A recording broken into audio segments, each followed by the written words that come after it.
Badrināta ir viena no vissvētākajām vietām. Tā atrodas 3,3 km augstumā Himaleju kalnos, un jau pati daba liek apklust.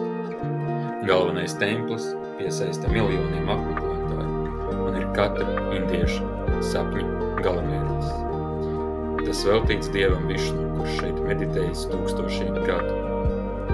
Pirms ieiet templī, svētceļnieki peldas dziednieciskajos, karstajos avotos, kas sniedz ne tikai fizisku, bet arī garīgu attīrīšanos. Iekšā templī ir Višnu.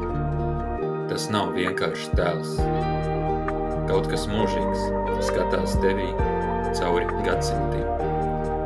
Dosimies ciemos uz mājām pie vietējā svētā.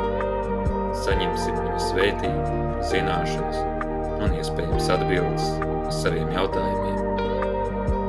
Pēc pāris kilometriem ceļš beidzas un sākas mana ciemats. Pēdējais ciems pirms Tibetas robežas. Bet patiesībā tas ir pirmais ciems ceļā uz dievišķo. Šeit atrodas salas, kurās dzīvojuši vēdiskie viedie gaišreģi. Vjāsa sala, kurā pierakstīta Mahabharāta. Ganēša sala, vieta, kur dzima gudrība.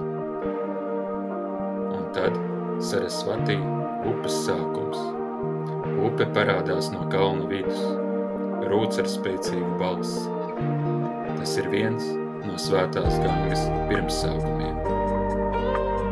Mana nav vienkārši ciemats, tas ir simbols pārējai, no pasaules uz bezgalību, no skaņām uz klusumu.